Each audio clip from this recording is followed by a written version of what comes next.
शिवसेना पक्षाचे पक्षप्रमुख तुमचे आमचे सगळ्यांचे लाडके उद्धवजी ठाकरे साहेब यांचे आगमन झालेलं आहे। प्रचंड टाळ्यांच्या गजरात त्यांचे इथे आपण स्वागत करूया। प्रचंड टाळ्या गडगडाट झाला पाहिजे। आणि मी आपल्या सगळ्यांच्या साक्षीने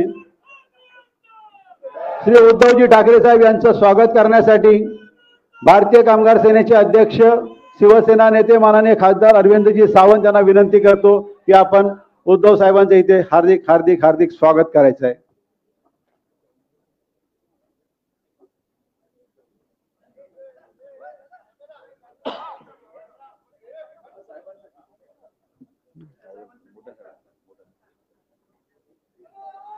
हा वंदनीय हिंदू हृदय सम्राट शिवसेना प्रमुख बाळासाहेब ठाकरे साहेबांसाठी हा पुष्पहार आपण अर्पण केले।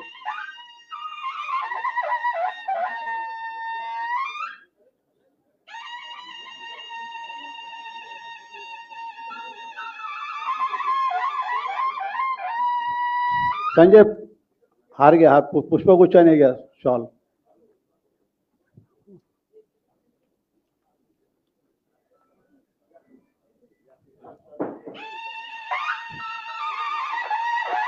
यानंतर शिवसेना नेते सन्मान्य सुभाषजी देसाई साहेब यांचं देखील इथे आपण हार्दिक स्वागत करणार आहोत।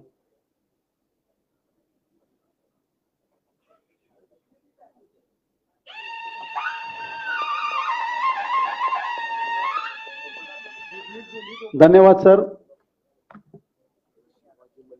त्याचबरोबर या विभागाच्या वतीनं महिला विभाग कारण मला वाटते महेश सावंत इथे आलेले नाहीत, तर विभागाच्या वतीनं महिला विभाग प्रमुख जाधव मॅडम, त्याचबरोबर उपविभाग प्रमुख सिद्धार्थ चव्हाण आणि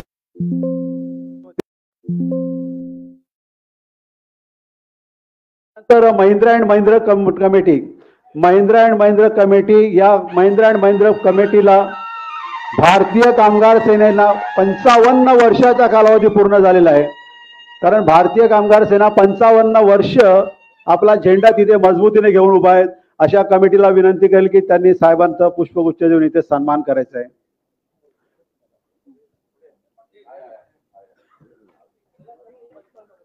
साहेब 55 वर्ष झाले भारतीय कामगार सेना।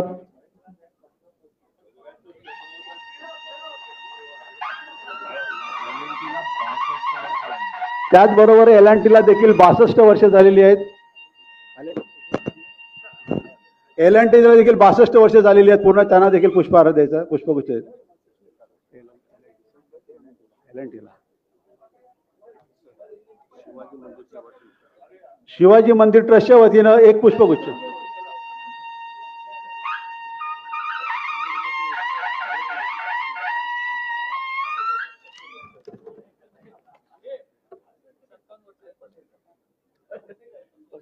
संघटनेने 57 वर्ष झाली ना। हॅलो हॅलो, आजच्या या 57व्या वार्षिक सर्वसाधारण सभेसाठी भारतीय कामगार सेनेचे अध्यक्ष, शिवसेनेचे नेते आणि एक कडवट निष्ठावंत शिवसैनिक, दिलेल्या आदेशाचं तंतोतंत पालन करणारे असे भारतीय कामगार सेनेचे अध्यक्ष सन्माननीय अरविंदजी सावंत साहेब यांना मी इथे आपला मनोगत व्यक्त करण्याची विनंती करतो।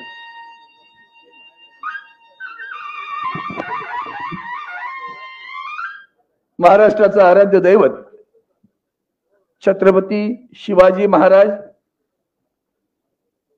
या देशाचे संविधान करते परमपूज्य भारतरत्न डॉक्टर बाबासाहेब आंबेडकर, आणि ज्यांनी तुमच्या आमच्या धमन्यांमध्ये मराठीचा श्वास दिला, ध्यास दिला, आणि मराठी माणसाला न्याय मिळावा, हक्क मिळावेत, यासाठी भारतीय कामगार सेनेची निर्मिती केली। ते वंदनीय हिंदू हृदय सम्राट शिवसेना प्रमुख श्रीमान बाळासाहेब ठाकरे, ज्यांच्या संस्कारातून हे सारं घडलं, ते प्रबोधनकार ठाकरेजी, आणि ज्यांनी भारतीय कामगार सेनेची निर्मिती झाल्यानंतर संस्थापक अध्यक्ष भूषवलं, ते निवळ भूषवलं नाही तर ते ललामभूत केलं, ते दत्ताजी साळवी। आजच्या याला सगळ्यांना भावांजली वाहतो। आणि आजच्या 57व्या भारतीय कामगार सेनेच्या सर्वसाधारण सभेस खास आशीर्वाद आणि मार्गदर्शन करण्यासाठी उपस्थित या राज्याचे माजी मुख्यमंत्री आणि शिवसेना उद्धव बाळासाहेब ठाकरे पक्षाचे पक्षप्रमुख आदरणीय उद्धवजी ठाकरे साहेब, शिवसेनेचे ज्येष्ठ नेते आदरणीय सुभाष देसाई साहेब, शिवसेनेचे कार्याध्यक्ष भारतीय कामगार सेनेचे कार्याध्यक्ष अजित साळवी साहेब, उपाध्यक्ष आमचे सगळे विनोद घोसाळकरजी, खोत, भिसे, व्यासपीठावरील सर्व सरचिटणीस आमचे संतोष साळके, मनोज जामसुदकर, सचिन अहिर, रघुनाथ कुचिक, मनोज जामसुदकर, व्यासपीठावरील सर्व मान्यवर पदाधिकारी आणि शिवाजी मंदिरात उपस्थित असलेले निष्ठावंत भारतीय कामगार सेनेचे मावळे, त्यांना मनापासून जय महाराष्ट्र. खर तर वार्षिक सर्वसाधारण सभा म्हटली की त्याला एक औपचारिकपणा असतो. मग ते ठराव पास करा, बाकी जमिनीस पास करा. पण गेल्या काही दिवसांमध्ये सातत्यानं मनामध्ये अशी घालमेल होत होती की देशाच्या पातळीवर भारतीय कामगार सेना गेली पाहिजे, तिला मान्यता मिळाली पाहिजे. जशा इंटक, आयटक, बिटक या सगळ्या संघटना आहेत तशी माझी भारतीय कामगार सेना सुद्धा देशाच्या पातळीवर गेली पाहिजे. आणि म्हणून आदरणीय उद्धवजींबरोबर बोलताना मी विनंती केली, साहेब जरा विस्तारासाठी आम्हाला अनुमती द्यावी. आणि काल आदरणीय उद्धवजींनी मी त्यांना सगळं निवेदन सादर केल्यानंतर मला म्हणाले, अरविंदजी पुढे व्हा, भारतीय कामगार सेना अशीच पुढे न्या. त्यामध्ये सगळ्यात मोठी गोष्ट कोणती आपण केली तर मुंबई सारख्या शहरामध्ये विभागनिहाय 6 महिला 6 पुरुष असे पदाधिकारी घेणार आणि जिल्ह्यांमध्ये इंडस्ट्री निहाय पदाधिकारी घ्यायचे. याला आदरणीय उद्धवजींनी अनुमती दिलेली आहे. आणि म्हणून भारतीय कामगार सेनेचा साहेब एक काळ असा होता की भारतीय कामगार सेना म्हणजे शिवसेनेचा कणा, भरभक्कम ताकद.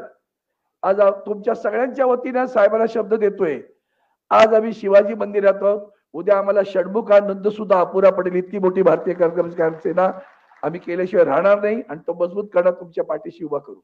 साहेब दरम्यानच्या काळामध्ये गेल्या वर्षभरात काही गोष्टी फार उल्लेखनीय झाल्या तर तुमच्या समोर आणणं गरजेचं आहे.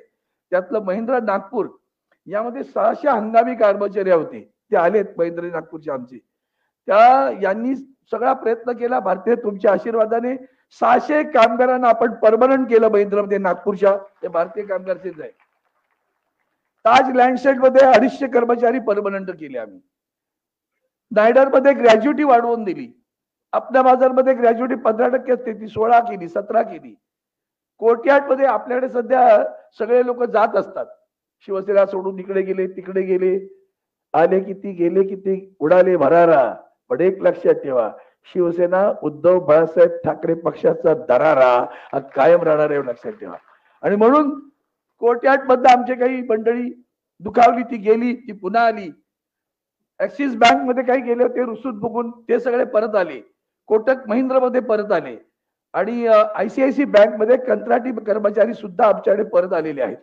दरम्यान सेलेबी नास कंपनीमध्ये 400 कामगार आपण परमनंट करू शकलो. ITC ग्रँड मराठामध्ये 45 कामगार परमनंट करू शकलो. ब्लू स्टार कंपनीतील 60 कामगारांना परमनंट केले.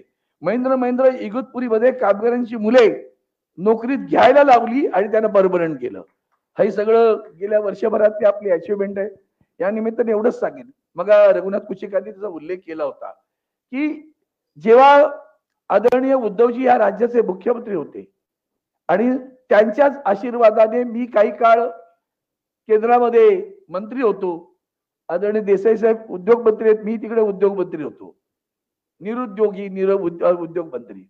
आपण माझ्याच काळामध्ये हे कामगारांचं बिल आणलं होतं, कॅबिनेटला आलं आणि मी हातार केला, म्हटलं मोदी साहेब हे चुकीचं आहे.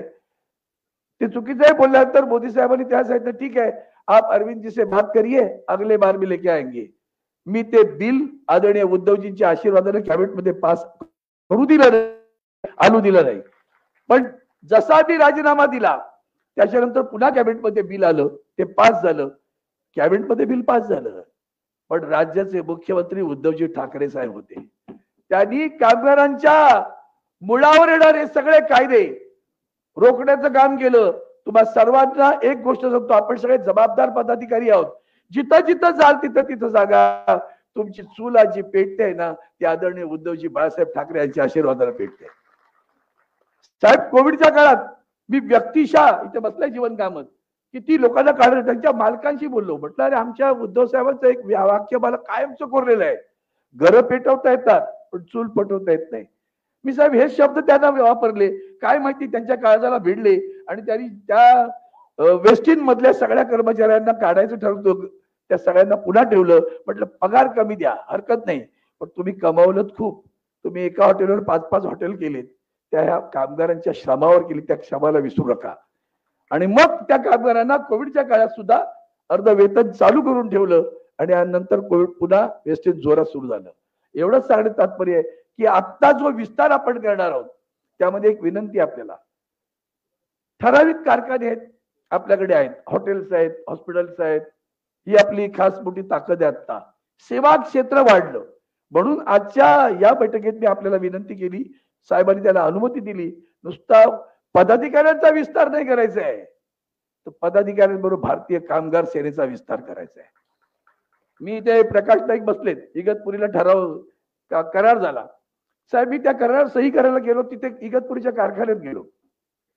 मला प्रकाश नाईक कालच म्हणाले, भाई हे सगळेजण आपले शिवसेनेचे नाही आहेत, पण आपण करार केलाय. म्हटलंय लक्षात ठेव, करार भारतीय कामगार सेना करत नाही. भारतीय कामगार सेना ही कायदेशीररित्या त्याची प्रतिनिधित्व करते शिवसेनेचं, पण तुमच्या घरातल्या चुली पेटवण्यामध्ये नुसतं चूल पेटवत नाही होत, इतका उत्तम करार करतो की तुमच्या आयुष्याचं जीवनमानच उंचावून जातं.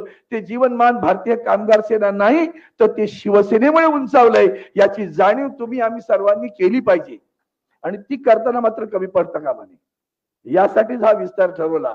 आणि मग माझ्याकडनं आपल्याकडनं अपेक्षा आता येत्या महिन्याभरात या सगळ्या कार्यकारिणी जाहीर करू.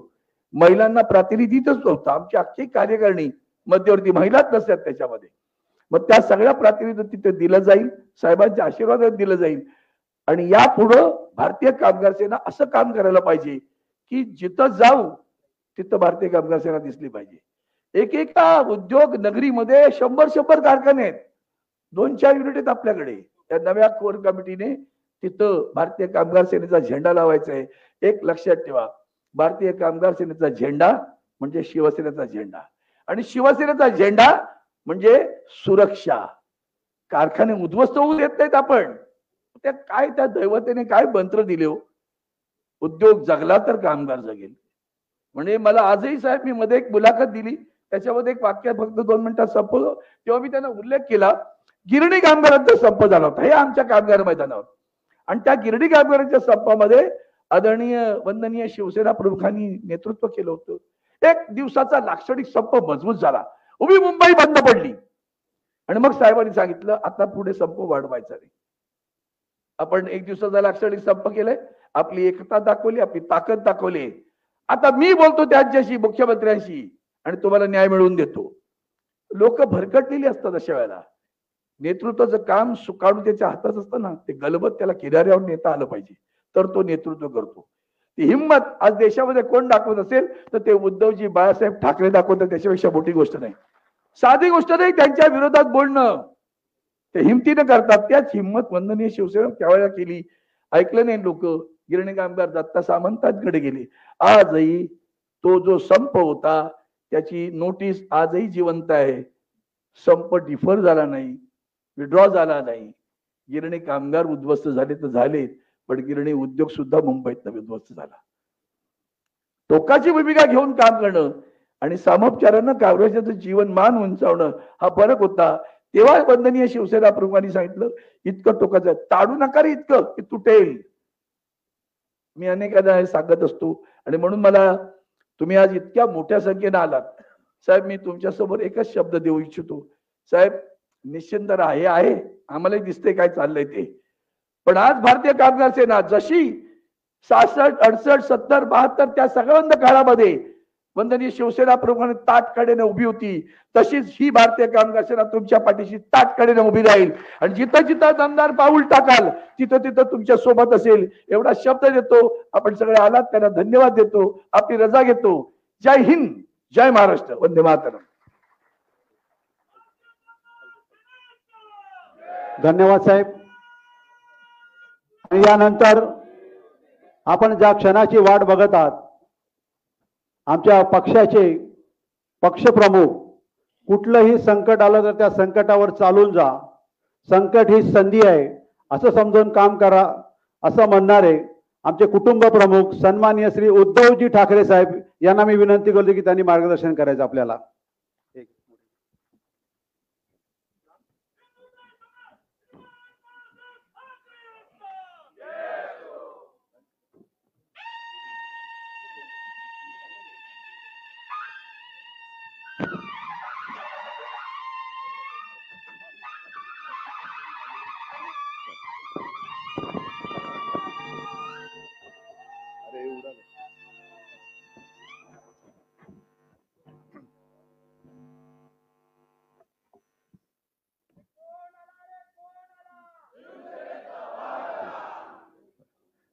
उपस्थित सर्व शिवसैनिक बांधवांनो, भगिनींनो आणि मातांनो,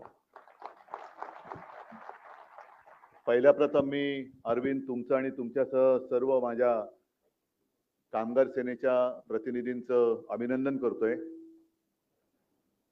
कारण किती वर्ष झाली म्हणाला तुम्ही? 57. देसाई साहेब, शिवसेनेला आपल्या किती झाली? साधारणतः तेवढीच. 2 वर्षांनी शिवसेना मोठी आहे आणि ती असायलाच पाहिजे, कारण पहिली शिवसेनेचा जन्म झाला आणि त्याच्यानंतर भारतीय कामगार सेनेचा. एखादी गोष्ट सुरू करणं खूप कदाचित सोपं असतं, पण ती 57व्या वर्षी सुद्धा तरुण ठेवणं हे खूप कठीण असतं आणि ते काम, तो चमत्कार तुम्ही करून दाखवलाय. साहजिकच आहे, 57 वर्ष मागे गेल्यानंतर दत्ताजी साळवींची आठवण तर आलीच पाहिजे. त्यांचं स्मरण, त्यांना अभिवादन करूनच आपण आजपर्यंत इथे आलेलो आहोत. आता याच्या पुढे सुद्धा त्यांनीच दाखवलेले, आणि त्यांनी म्हणजे तुमच्यापैकी किती जणांनी शिवसेना प्रमुखांनी त्यांची जी काय आठवण सांगितली ती ऐकली असेल मला कल्पना नाही. ऐकलंय का कोणी? ऐकलंय ना? हा, इकडे बसलेत लक्ष्मणी. तो काळ होता साधारणतः 66-67 आणि संपूर्ण मुंबईमध्ये म्हणजे 1960 साली संयुक्त महाराष्ट्र झाला. मुंबई महाराष्ट्राने मिळवली, मराठी माणसाने मिळवली, लढून मिळवली, बलिदान करून मिळवली. आणि मुंबईसह महाराष्ट्र स्थापन झाल्यानंतर देखील मुंबईमध्ये मराठी माणूसच उतरावत होता. म्हणजे त्याला जवळपास, म्हणजे आता जय श्रीराम बोलतात पण तेव्हा मराठी माणसाला रामागडी म्हणायची. त्या सुमारामध्ये शिवसेना प्रमुखाने एक झंझावात उभा केला. आम्ही शिवाजी पार्कला राहत होतो. अर्थात ही गोष्ट मला काय आठवत नाही, मी खूप लहान होतो तेव्हा, पण शिवसेना प्रमुखांनी सांगितलेली आठवण आहे की घराची बेल वाजली, दरवाजा उघडल्यावरती एक तरुण, कुरळ्या केसाचा, काळा चष्मा, आवाज तर दत्ताजींचा कसा होता तुम्हाला माहिती आहे, आणि त्याने सांगितलं की मी दत्ता साळवी, तुम्ही शिवसेनेमध्ये प्रवेश केलेला आहे आणि मी माझी नोकरी सोडून आलेलो आहे. बाळासाहेब म्हणाले, अरे तुमची माझी पहिलीच भेट आहे, तुम्ही नाही म्हणे, कालचं तुमचं मी अमर हिंद मंडळातलं भाषण ऐकलं आणि मी ठरवलं की या कार्यामध्ये वाहून घ्यायचं. आता मला वाटतं दत्ताजी साळवी अजित तुम्ही सांगाल, गिरणीमध्ये जॉबवर होते.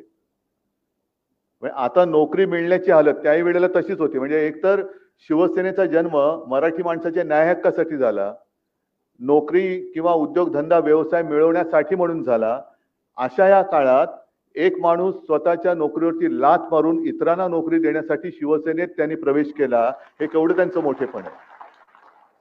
आणि असे दत्ताजी मिश्किल पण होते, रागीट, म्हणजे राग त्यांचा एक क्षणापुरता असायचा, चिडले का भयंकर चिडायचे, पण दुसऱ्या क्षणी असं प्रेम असायचं त्यांचं की तो राग लोक सगळे विसरून जायचे लोक. आता जो काही छावा पिक्चर गाजला खूप, मी स्वतः लहानपणी शिवाजी मंदिर असेल, षण्मुखानंद हॉल असेल, दत्ताजी साळवीजींनी साकारलेला संभाजी बघितलेला आहे बेबंदशाही नाटकामध्ये. बेबंदशाही, आणि त्यांची तो एक आवाज, ती एक जरब, आणि त्या आवाजातले त्यांचा जो एक संवाद फेक होती, ते समोरचा माणूस असा मंत्रमुग्ध होऊन जायचा. आणि त्याच त्यांच्या कौशल्याचा वापर त्यांनी शिवसेना आणि कामगार सेना बांधणीसाठी केला. म्हणून त्यांचं खूप मोठं ऋण आहे.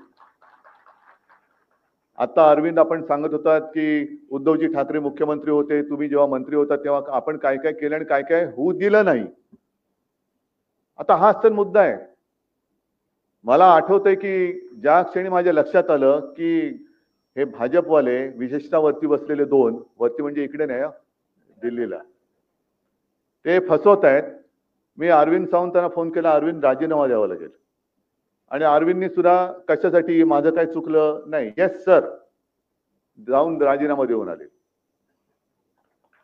एका क्षणात, एका म्हणजे विचारही केला नाही त्यांनी. आणि मग नंतरचा एक प्रश्न राहतो की एक केंद्रीय मंत्री आपल्या मंत्रिमंडळातून राजीनामा देतोय, तरी सुद्धा पंतप्रधानांना किंवा त्यांच्या पक्षाध्यक्षाला ज्या पक्षाच्या मंत्र्यांनी राजीनामा दिला त्या पक्षप्रमुखाबद्दल बोलावं असं वाटलं नाही की का तुम्ही राजीनामा देताय. इकडेच तर भाजपचं जे काय मनातले काळे जे काय गोष्टी होत्या ना त्या उघड झाल्या. त्यांना अरविंद तर नकोच होता, ही नसलेला बरा, कारण आम्हाला ते बिल पास करायचंय, कामगार कायदा, त्याला जर जे विरोध करतोय तो गेलेला बरा, म्हणून अरविंदने राजीनामा दिला ना. अरविंदना त्यांनी थांबवण्याचा प्रयत्न केला नाही, मला त्यांनी फोन केला, कारण त्यांना हे बिल पास करायचं होतं. त्याच्यानंतर मी मुख्यमंत्री झाल्यानंतर हे बिल अडवलं. मग मी असलेलं कसं चालेल, कारण आम्हाला उद्योगपतींचे खिसे भरायचे. मग उद्धव ठाकरेंचं सरकार पाडा, म्हणून यांनी ते सगळं काळं कर्तृत्व सगळं करून उद्धव ठाकरेंचं म्हणजे तुमचं हक्काचं सरकार या कारणासाठी त्यांनी पाडलं. आज तुम्ही नवीन विस्तार म्हणून सांगतात की प्रत्येक विभागामध्ये आपले पदाधिकारी असतील. मी परवानगी दिले, पण एका अटीवर देतोय. जे वाक्य माझं तुम्ही सांगितलं की घर पेटवणं सोपं असतं पण घरातली चूल पेटवणं हे कठीण असतं. आता त्या चुलीचाच उपयोग करून सांगतो तुम्हाला की विभागामध्ये हे जे काय अधिकारी पदाधिकारी नेमाल, त्यांनी जर का कामगार सेनेची वेगळी चूल पेटवली तर मात्र मी ती पेटू देणार नाही. त्यांनी शिवसेनेसोबतच राहिलं पाहिजे. स्थानिक जे काय आपले पदाधिकारी आहेत त्यांना विश्वासात घेऊनच, म्हणून तर तुम्हाला एक विभाग दिलाय. कारण गेल्या काही दिवसात आमच्या लक्षात असं आलं की जसं पूर्वी जी काय हॉटेल्स होती ती शहरी भागात म्हणजे कुलाबा बाजूला होती, आज सुद्धा आहेत, पण आता सगळी जी काय हॉटेल्स येतात ती उपनगरात जातात. मग उपनगरातले आपले जे काही पदाधिकारी आहेत ते अनेक वेळेला अगदी ITC असेल किंवा इथलं सुद्धा JW असेल, नाही इथलं रिजंट वगैरे सगळे आपले शिवसैनिक लागतातच. बरं, उद्योगधंदा किंवा नोकरी असेल तर शाखेच्या माध्यमातूनच ही नोकरी केली गेली, भरती झाली पाहिजे. आपली माणसं तिकडे भरली गेली पाहिजे. आणि त्याच्यानंतर या पदाधिकाऱ्याला एक दंड कसला पाहिजे की ठीक आहे, तुम्ही विभागवार वेगळं कामगारांच्या हितासाठी, स्थानिक कामगारांच्या अडचणी सोडवण्यासाठी कार्यालय जरूर उघडा, पण किमान आठवड्यातून एकदा तरी शिवसेनेच्या शाखेत तुम्हाला जायलाच लागेल. मी कामगार सेनेचा, कारण काही ठिकाणी माझ्या कानावर गोष्टी येतात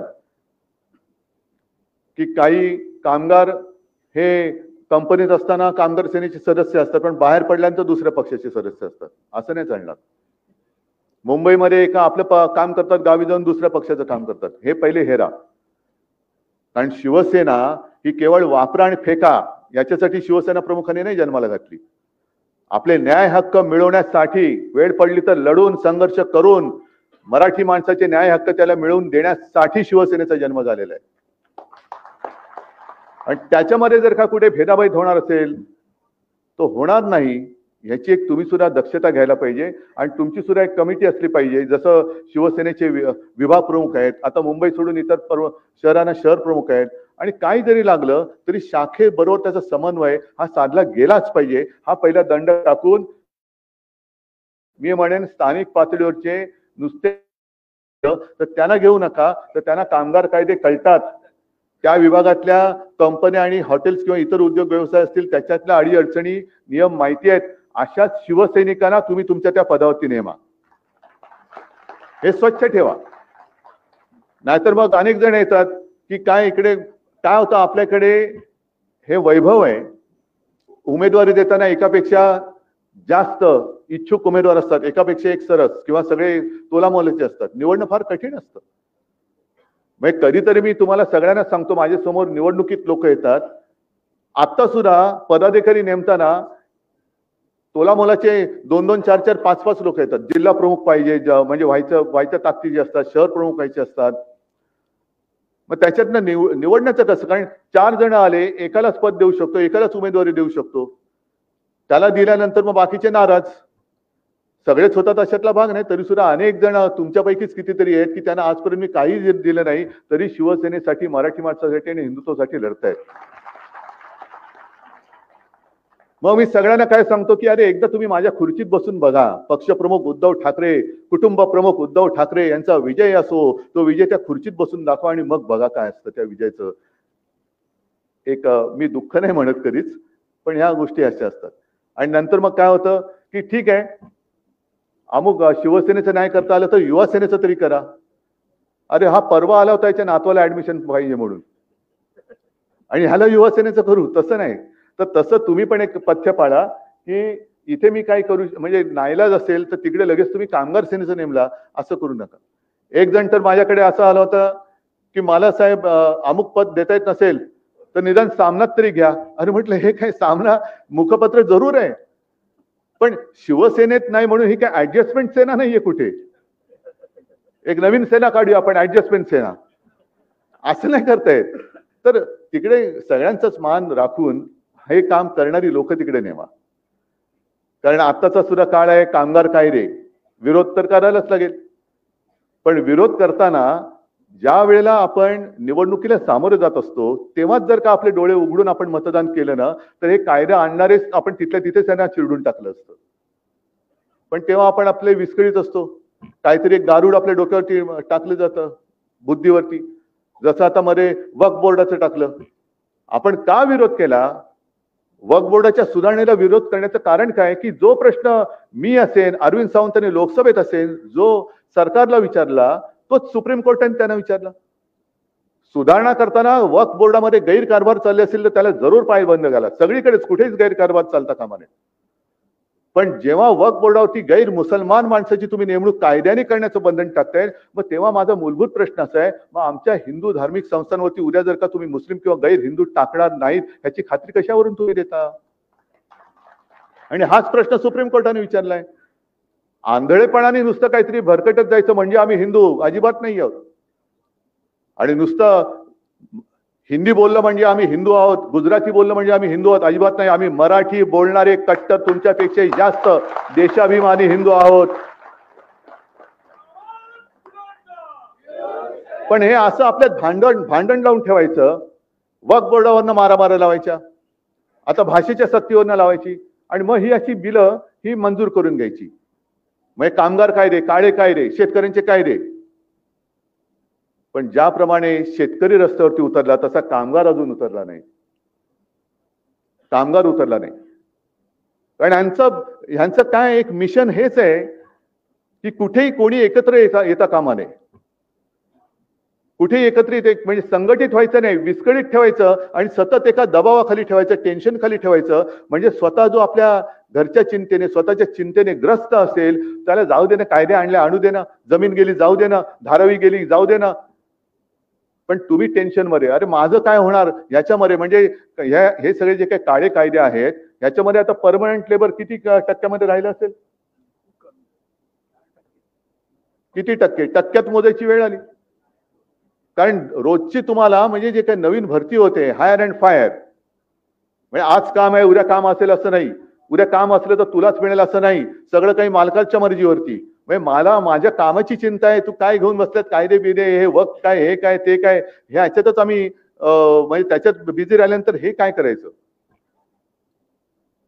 म्हणजे आज सुद्धा जी काय बातमी आली आहे, आणि म्हणून मी काही वेळेला मुद्दाम म्हणून सामना खेरीज आलेल्या बातम्यांचा उल्लेख करतो. तुम्ही म्हणाले तुम्ही आम्हाला काय सांगताय, तसं नाहीये. आपल्याला भांडणात गुंतवून ठेवून ह्यांचे काय चाळे चालले ते बघा. आता ही मुंबई आहे, मुंबईमध्ये ओरबाडायचं काम चालूच आहे. आता ठाण्यामध्ये क्लस्टरची एक योजना आणतात. क्लस्टर करा, जरूर करा, पण ते एका बिल्डरसाठी करतायत. म्हणजे ह्या सगळ्या ज्या काही गोष्टी आहेत ह्या करून घ्यायच्या, सगळ्या गोष्टी त्यांच्या अगदी अदानीच्या घशात घालायच्या किंवा त्यांच्या उद्योगपती मित्रांच्या घशात घालायच्या, पण तुम्ही त्याच्यावरती बोलता कामा नये म्हणून तुम्हाला भांडणामध्ये व्यस्त करून ठेवायचं. मग ते वक्फ वरनं भांडा किंवा हिंदी मराठीवरनं भांडा, आणखीन कशावर, पण भांडा म्हणजे आमच्याकडे लक्ष येणार नाही, आम्ही आमचे सगळे पैसे ओरबाडून हे निघून जाणार. आज प्रश्न महत्वाचा एक आहे की आपलं हे जे काय आता दुर्दैवाने सरकार आले दोन्हीकडे, इकडे काय आणि वरती काय, जाहीरनाम्याबद्दल कोणीच बोलत नाहीये. अगदी मी चला ठीक आहे, एक क्षणभर आपण धरून चालू की महाराष्ट्राचं सरकार हे त्यांनी दिलेल्या थापांमुळे किंवा आश्वासनांमुळे लोकांनी त्यांना मतदान केलं. लाडक्या बहिणींना आम्ही 2100 रुपये देऊ दिलं, लोकांनी बहिणीने आपलं मतदान केलं, मानू आपण. चला, शेतकऱ्यांची कर्जमुक्ती करू, शेतकऱ्यांना हमी भाव देऊ, सगळ्या एवढ्या लोकांना मोदी तर म्हणाले ते दरवर्षी 2 कोटी लोकांना रोजगार देऊ. कुठे त्याच्यावरती कोणीच बोलत नाहीये. त्याच्यावरती कोणी जर का विचारलं तर आम्ही म्हणजे अजित पवार सांगतात की माझ्या भाषणामध्ये कर्जमुक्ती कधी बोललो तर मी तुम्ही दाखवा. म्हणजे जे तुम्ही बोललात, ज्याच्यावरनं तुम्ही मतं मिळवली, ते सोडून तुम्ही बाकीच्या सगळ्या गोष्टी करतात. मग हे एवढं खोटं बोलणारं सरकार आपण परत परत मी पुन्हा देईन, मी पुन्हा देईन, पुन्हा आपण त्यांना मत देईन, असंच हा कोणतं राजकारण आहे हे? ते म्हणतात मी पुन्हा येईन, मी ठीक आहे, पण एवढं फसवल्यानंतर सुद्धा मी पुन्हा देईन, हा कुठला मूर्खपणा चाललेला आहे? आणि आज सुद्धा जे काय आहे की हिंदीची सक्ती पहिलीपासून काय करायचं,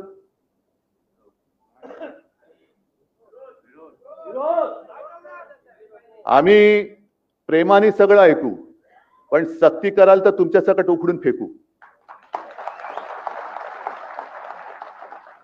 एक तर शिवसेनेने सुरू केलेले आहे, जे अमराठी आहेत, मुंबईमध्ये राहत आहेत, वर्षानुवर्ष राहत आहेत, पिढ्यानपिढ्या राहत आहेत, त्यांना चला मराठी शिकूया, त्याला प्रतिसाद मिळतोय. अनेक उत्तर भारतीय त्या आपल्या क्लासेसला येत आहेत, अनेक उत्तर भारतीय येत आहेत. आणि ते बघितल्यानंतर त्यांच्या पोटात गोळा आला, चला हिंदीची सक्ती करूया. कशासाठी सक्ती पाहिजे? पहिलं महाराष्ट्रामध्ये सुभाष देसाई मंत्री होते, मी मुख्यमंत्री होतो. मला अभिमान आहे की महाराष्ट्रामध्ये मराठी भाषा ही सक्तीची करण्याचा निर्णय हा माझ्या नेतृत्वाखालच्या सरकारने घेतलेला आहे. पहिलीपासून जो महाराष्ट्रामध्ये राहील त्याला मराठी आलीच पाहिजे, ही सक्ती असलीच पाहिजे. मग हिंदीची तुम्ही सक्ती जर करत असाल, होऊ देणार नाही, हा भाग वेगळा आहे. पण सगळ्या दुकानांवरती महाराष्ट्रामध्ये मराठीमध्ये लिहिण्याचा सुद्धा आम्ही कायदा केला आहे. तो कायदा अंमलबजावणीमध्ये किती आणला या सरकारने? काही नतद्रष्ट तर त्याच्या विरुद्ध कोर्टामध्ये गेले. अरे इथे राहता, इथलं आमचं मीठ खाता आणि मराठी भाषेला तुम्ही विरोध करता. यांचं सरकार, आपलं सरकार गेल्यानंतर, सरकार होतं तेव्हा कोणाची हिंमत नव्हती, पण आपलं सरकार गद्दारी करून पाडल्यानंतर त्या एसनशीनी गद्दारी करून पाडलं आणि पाडल्यानंतर त्यांच्या पालख्या वाहत आहेत, त्यांचे पाय चाटतायत आणि मराठीवरती अन्याय करणाऱ्यांचे पाय चाटणारे हे कसले बाळासाहेबांचे विचारून येणार पुढे? पण ह्यांचं सरकार आल्यानंतर म्हणजे मी तर कदाचित असं म्हटलं तर वावगं ठरणार नाही की महाराष्ट्राच्या मारेकऱ्यांची सुपारी घेणार हे सरकार आहे का? त्यांचंही सरकार इकडे बसले, ते सत्ताधारी म्हणून आमच्यावरती राज्य करतायत का? महाराष्ट्राचे आणि मराठीचे मारेकरी, त्यांची सुपारी घेतलेले हे सत्ताधारी महाराष्ट्राला दुर्दैवाने लाभलेत का? पण यांचं सरकार आल्यानंतर मराठी नाही आती, मराठी लोग गंदे है, वो नॉनव्हेज खाते. मग मी सुद्धा आजपासून सांगतोय की जसं आपण ते म्हटलं होतं ना, इस देश में रहना होगा तो वंदे मातरम कहना होगा, तसं इस राज्य में रहना होगा तो जय महाराष्ट्र बोलना ही होगा.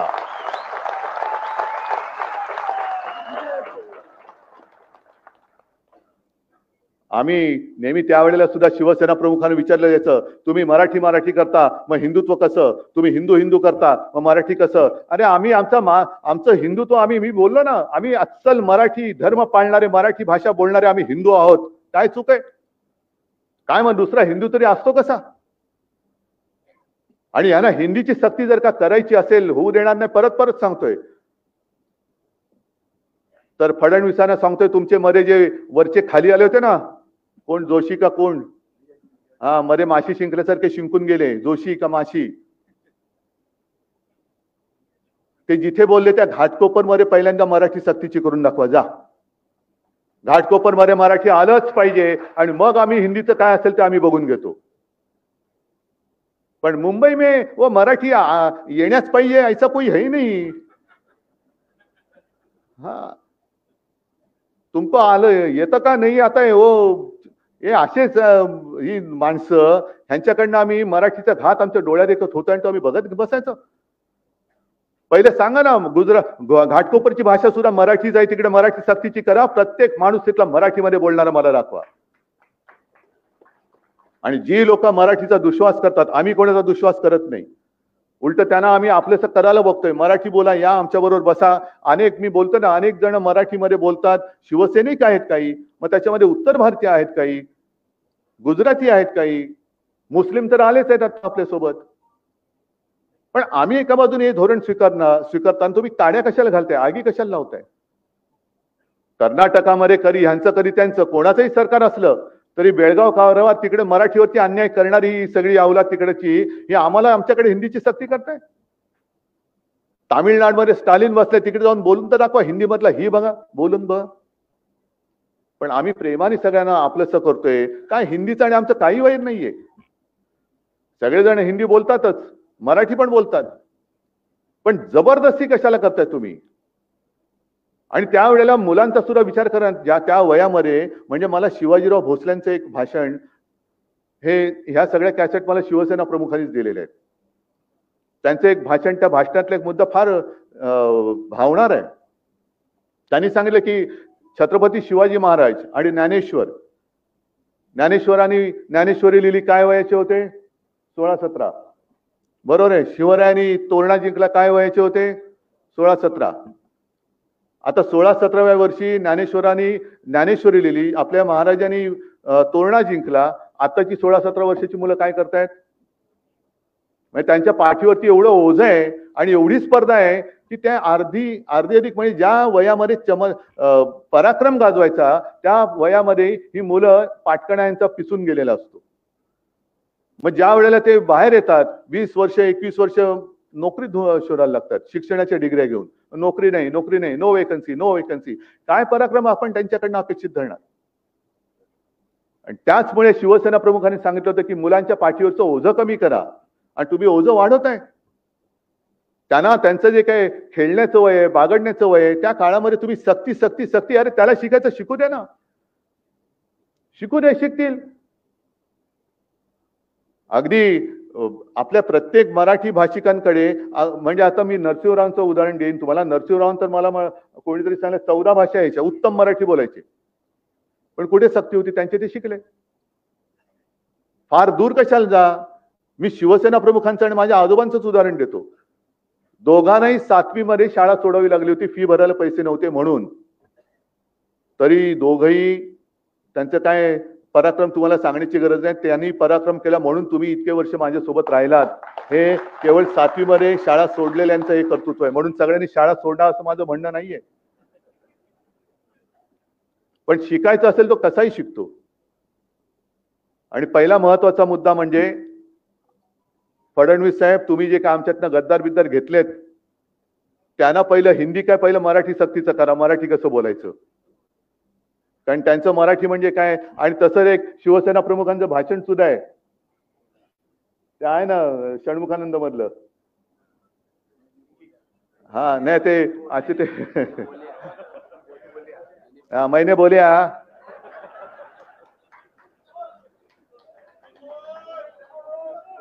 नको, वन्स मोर नको, एकदा झाले तेवढं बस. एकदा बोल्या उतना काफी है, जिसको समझना है उसको समजा. त्यांना पहिले तुमचे सहकारी चांगले सुशिक्षित आहेत का? म्हणजे मी परत सुशिक्षित अशिक्षित असा वाद नाही करू इच्छित, पण तेवढ्या क्षमतेचे आहात का की केवळ गद्दारीचीच सर्टिफिकेट घेऊन तुम्ही त्यांना पद दिलेली आहेत? तू किती वेळा पक्ष बदललास? अरे वा, चल ये, डबल ग्रॅज्युएट आहेस तू. हा, म्हणजे पक्ष सोडण्याचा, पक्ष फोडण्याचा अनुभव दांडगा ये माझ्याकडे. ही सगळी अशी तितर भीतर झालेली लोक आणि ही आपल्या राज्याचं शैक्षणिक धोरण शिकवत आहेत. हे एक शैक्षणिक धोरण ठरवत आहेत. हे मोठं दुर्दैव आहे. माझं तर मत असं आहे की मराठीसाठी आणि महाराष्ट्राच्या हितासाठी अगदी किरकोळ भांडणं, तुम्ही बाहेर गेल्यानंतर बातम्या वाचल्यानंतर कळेल मी किरकोळ भांडण्याचा संदर्भ काय आहे.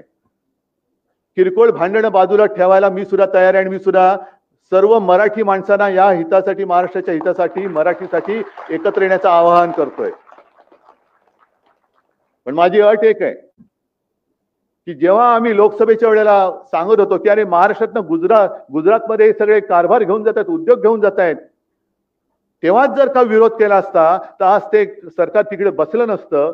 आज तिकडे महाराष्ट्राच्या हिताचा विचार करणारं सरकार आपण केंद्रात बसवलं असतं आणि राज्यात सुद्धा आपल्या महाराष्ट्राच्या हिताचा विचार करणारं सरकार बसलं असतं. त्याच वेळेला हे काळे कामगार कायदे आपण फेकून दिले असते कचऱ्याच्या टोपलीमध्ये. पण तेव्हा पाठिंबा द्यायचा, आता विरोध करायचा, मग परत तडजोड करायची, हे असं नाही. महाराष्ट्राचं हित, मग त्याच्या आड जो कोणी येईल त्याचं स्वागत मी करणार नाही, त्याला मी घरी बोलवणार नाही, त्याच्या घरी मी जाणार नाही, त्याचं आगत स्वागत, त्याच्याबरोबर पंक्तीला बसणार नाही, हे पहिले ठरवा आणि मग महाराष्ट्र हिताच्या गोष्टी करा. बाकी आमच्यातली भांडणं मी आज सांगतो, जी काय भांडणं माझ्याकडनं नव्हतीच कोणाशी, मिटून टाकली, चला, पण पहिले हे ठरवा महाराष्ट्राचं हित. आणि मग त्यावेळेला सगळ्या मराठी माणसांनी ठरवायचं की भाजप सोबत जायचं का शिवसेनेसोबत, म्हणजे माझ्या बरोबर एसएनसी नाही, गद्दार सेना नाही, पण ठरवा कोणासोबत जाऊन महाराष्ट्राचं, मराठीचं आणि हिंदुत्वाचं हित होणार आहे, माझ्या बरोबर का भाजप बरोबर. आणि मग काय द्यायचा असेल तो अगदी पाठिंबा द्यायचा आहे, विरोध करायचा तो बिनशर्त करा, माझी काही हरकत नाहीये. महाराष्ट्राचं हित ही एकच शर्त आहे माझी. पण मग बाकीच्यांना, या चोरांना गाठी भेटी आणि कळत नकळत पाठिंबा किंवा त्यांचा प्रचार करायचा नाही. ही पहिली शपथ घ्यायची छत्रपती शिवाजी महाराजांची आणि मग टाळी देण्याची हळी द्यायची.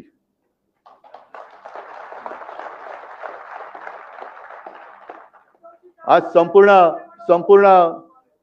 संपूर्ण जे काय मी तुम्हाला सांगत होतो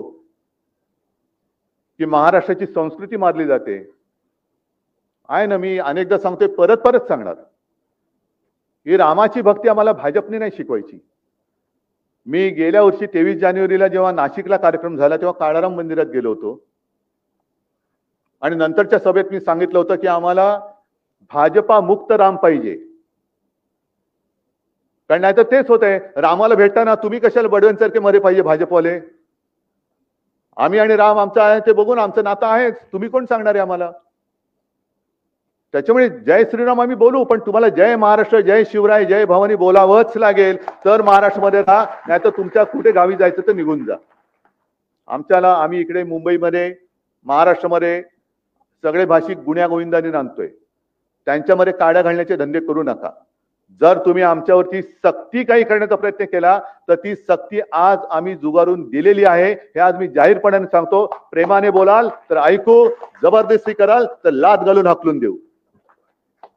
आणि त्याच्यासाठी मला कामगारांची पण गरज आहे, कारण समाजामध्ये 2-3 वर्ग असतात. कालच त्या एका पुस्तक प्रकाशनाच्या वेळेला मधु मंगेश कर्णिक बोलले होते की समाज पुरुष जो असतो म्हणजे कोण, तुम्ही जनता. तिला हजारो डोळे असतात, हजारो हात असतात, हजारो पाय असतात. आणि म्हणून तर मला वाटतं प्रॉब्लेम होतो, कारण हजारो पाय असल्यानंतर एक पाय म्हणतो इकडे जाऊया, दुसरा म्हणतो इकडे जाऊया, तिसरा म्हणतो तिकडे जाऊया. समाज भरकटतो त्याच्याचमुळे.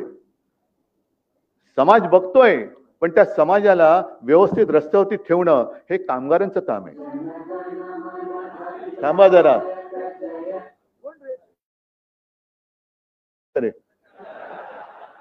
आणि उद्या परत बातमी येणार, मध्येच राष्ट्रगीत सुरू झालं, जरा बघा, कोण नको तिकडे बोट घालू नका.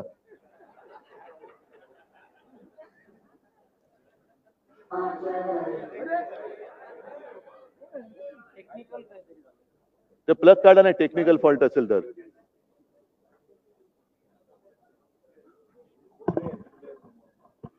तर अगदी स्वातंत्र्य लढा असेल किंवा संयुक्त महाराष्ट्राचा लढा असेल, ज्या वेळेला गिरणी कामगार आणि कामगार रस्त्यावरती उतरला तेव्हा त्या चळवळीला एक काहीतरी मूर्त स्वरूप आला आणि तेव्हा तो लढा हा यशस्वी होऊ शकला. हे कामगारांचं, मी नाही म्हटलं तरी, एक शौर्य आहे.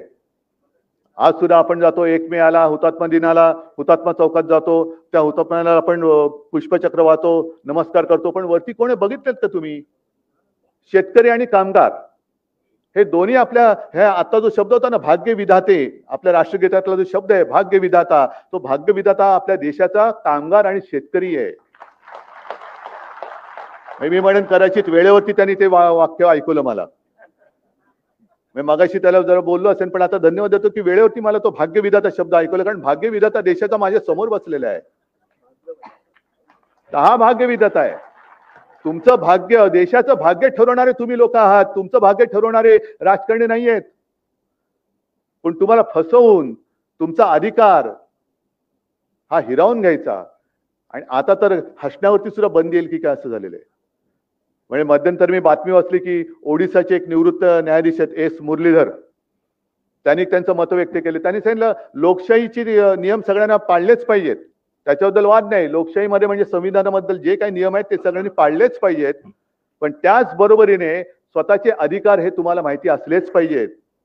आणि या अधिकाराचा वापर आपण केला नाही तर आपल्याकडे तो अधिकार आहे हेच आपण विसरून जाऊ. आजकाल तर हसण्याच्या अधिकारावरती सुद्धा गदा येते की काय अशी भीती निर्माण झाली. हे माझं तर आहेच, पण त्या निवृत्त न्यायाधीश एस मुरलीधर यांचं सुद्धा मत आहे. तर हे अधिकार तुम्ही करायचे, गाजवायचे, जागृती तुम्हाला आणायचे. म्हणजे अरविंद, तुम्ही जे म्हणालात की विभागवार तुम्ही आता पदाधिकारी करतायत, तसं करा. पण त्याच्या मागे मला जे काम पाहिजे की शिवसेना आणि शिवसेनेचा महाराष्ट्राचा महाराष्ट्र धर्म आणि देशाला जपणारं हिंदुत्व याचा विचार पेरणारा माझा तो कामगार पाहिजे. आणि त्यांच्या सुद्धा बैठका झाल्या पाहिजेत. प्रत्येक वाड्या वस्त्यांमध्ये, प्रत्येक कंपन्यांमध्ये आपण काय करतो आहोत. जसं आता एक आता RSS च्या गोष्टी बाहेर यायला लागल्यात की यांचं गुप्त यांची शिबिरं चालतात.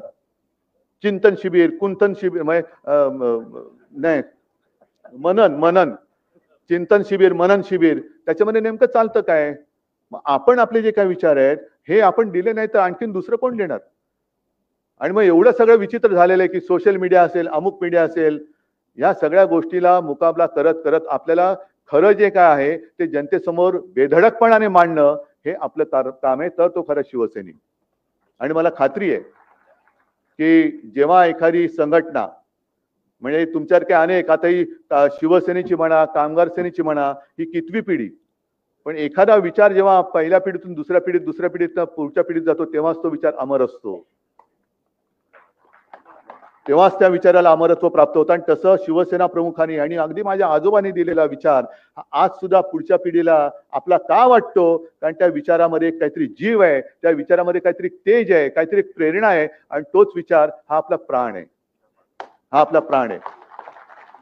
म्हणून आपण म्हणतो ना, जीव गेला तरी 72, अजिबात घालवायचा नाही. जो जीव घ्यायला येईल त्याचा जीव गेला तरी 72, पण मी लढेन लढेन आणि लढेन. जय हिंद, जय महाराष्ट्र. धन्यवाद साहेब.